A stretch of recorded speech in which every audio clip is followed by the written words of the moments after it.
ግራና ቀኝ መላእክቶች ቆሙ አሸከሙኝ ምድሪቷን ሙሉ እንደዚህ ብድግ አድርጎ አሸከሙ ምድሪቷን እንደዚህ ከፍ አድርገው ሲያሸክሙ አንተ የት ሆነ ነው እኔ ከምድሪቷ በታች ሆኜ በዚህ ሳይድ አንድ መልአክ በዚህ ሳይድ አንድ መልአክ ሆኖ እንደዚህ ብድግ አድርገው አንተ ላይ አሸከም አልከበደህም እኔ ተሸከም እንዴት ይከብዳል እግዚአብሔር አሸከሙኝ ማለት ነው ሶዶማውያንን ማስቆመው ሆነ ማጠፈው ነን እሺ በዚህ ዓለም ከኔ በኋላ ነብይ አይነሳ እንደስም የመጥራት አገልግሎት ሚስጥራትን የመግለጥ ነገር አለ ለምሳሌ እስኪ አይውልቅ ቅንድብም ጭምር ቆጥረላል ቅንድብ እንደዚህ የኔን ቅንድብ ስንት ነው እኔ ቅንድብ ማለት ጌታ ዘገልጠኝ አገልጋይን ነካሰው ራሱ ነው የሚጠፈው ማለት ልቀቅሳንን ለራሱ ይለቃል ልቀቅሳንን አሁን ብዙዎቹ አገልጋይ ነብያት እንዲ ነው አንተ ዛይት ቀርቶ ለምን ኩበት አይሸጥም ነብያት ያበሻ መድኃኒት እዚህ አዲስ አበባ እኮ ውድ ብር እኮ እየተሸጠ ነው እሱም ወደ አበሻ አርጎ የፈውስ አርጎ ኩበትን ቢሸጡ እኔ ችግር የለብኝ ተቅና ፓርቲና ስለ ዶክተር አብይ አህመድ ጸልዬ ተኛው ከዛ ቀሰቀሰኝ እንዲው ቀጥ ብለው 70 ተጽፎ አየሁ ከዛ 70 30% ከ130 እና ከ170 ተጽፎ አየውና ምንድነው ብዬ ስጸልይ ይሄኛው 70 የብልጽግና ፓርቲ ምርጫ ላይ የሚያሸንፈው ነው 30 ደግሞ የተፎካካሪ ነው ማን እንደዚህ ነገረ ራእይ አየሁ ተመልሰተኛ ወይስ እኔ ጋር ደውለ ምታጣው የታምራት አገልግሎት የለ ኮቴ ቁጥርም ጭምር ነው የምጠራው ኮቴ ቁጥር ማለት ጫማ ቁጥር ማለት ኮቴ ጫማ ቁጥር ቀንደም ትቆጥራለህ አሁን አንድ ስልክ ብደውል ተነብይለታል አሁን በዚህ አንድ ሰው ጋር ልደውል በአፍቃል ነው የምትያዘው እና ያስጥልን አንድ ነብይ ጋር ነው ያለሁት ቀረጻ ላይ ነኝ ስቱዲዮ ማንኛውም ሰው ጋር ይደውልልኝ ተነብይለታለሁ በትክክል ብሏል ስለዚህ አሁን አንተ ጋር አያቅም ማንሁን ምንሁን አያቅም ቢከር ላይ አርጌ ቀጥታ የሚተላለፍ ፕሮግራም ነው ሚሊዮን ብቻ ሰማውና ታረጋግጥልናል አንተ እንዳልነገርከው እኔ በምን ነግረዋለሁ እኔ እንኳን ነገርኩት ሚያው አሁን ስፒከር ላይ አርጋለሁ እኔ ማንሁን እንደሆነ ነግሬያለሁ አይ አልነገርከኝ የኢንተርቪው ሜዳ ላይ አሁን እኔ ካንተ ጋራ የማወራውና ለህዝቡ ማስተላልፈው እንጂ ማስበው ስለዚህ ጉዳይ አይደለም ማስበው አንተ ነህ እንደምታስበው አስበህ ነው እንደምትናገረው ለምንድን ነው እኔ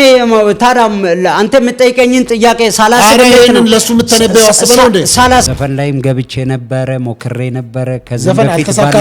ማገለግለውን መጽሐፍ ቅዱስ ቀምቼ ሽጬ ጠጅ የጠጣው ሰው ነኝ 6 ወር ጾሜ ተቀበልኩት 6 ወር ጾምክ ለዚህ ያው ቢዝነስ ላይ ባይዘው እኔ ያዕቆብ ብቻው ወጥቶ የሁለት ክፍል ሰራዊት ሆኖ ተመለሰ እኔ ማርፔ ብነግድ ያዋጣኛል ብልታምና የኡነትን ነው ማርፔ ብነግድ ያዋጣኛል በስራ የነካውት ነገር ምን ተነግዳለህ እኔ ማለት ምንም በድላላ ሰራለሁ የውጭ ኤጀንሲ ነኝ ዶላር ላይ ሰራለሁ ሙሉ ለአገልግሎት ራስን ሰተ ማለት እንደዛ አይነት አገልግሎት አይመችኝም የዞሬ ጫማ ለምን አረጋለሁ አባቴ አሁን ቢኤት በመነዳ ጊዜ ነው ሁሉ የመጣው እንጂ ጌታ ምስክር ነው ማውራ ሰው እኔ የሚለው ነው ያምናል ማለት ይቀበላል ዝም ብሎ በተለይ ፕሮፌት ወይም ሐዋርያ እስራኤል ዳንሳ ላይ ከዚህ ከዳይመንድ ጋር የነበረ ግርግር ነበርና አግሬሲቭሊ ተቆጥተህ ስትናገር ነበረ ያንን ሐሳብ ለምን አነሱ የሚለው በምን ምክንያት ነው 60 ሚሊዮን የሚያወጣ ምናምን ያለው አሁን አስቦ ነው በዛን ጊዜ ጉዳዩ የሞቴ ነው በዛን ጊዜ ይያድግ ጊዜ ነው ወንድሜ አሁን ብልጽግና ሰው ሁሉ በልጽቋል አይምሮ ሁሉ በልጽቋል እንዲባረክ ሰጠ ይላል ዳይመንዱ ያምጣ አይነም ልጸልይለት ሊባርኩ ካለ ሌላውን ያምጣ 60 ሚሊዮን የሚያክል በዛን ጊዜ ዛሬ 8 ዓመት 60 ሚሊዮን እኮ 6 ቢሊዮን ማለት እኮ ነው ምን ሆነ ነው መጽሐፍ ቅዱስ ላይ ኢየሱስ ያገለገለው ጴጥሮስ ያገለገለው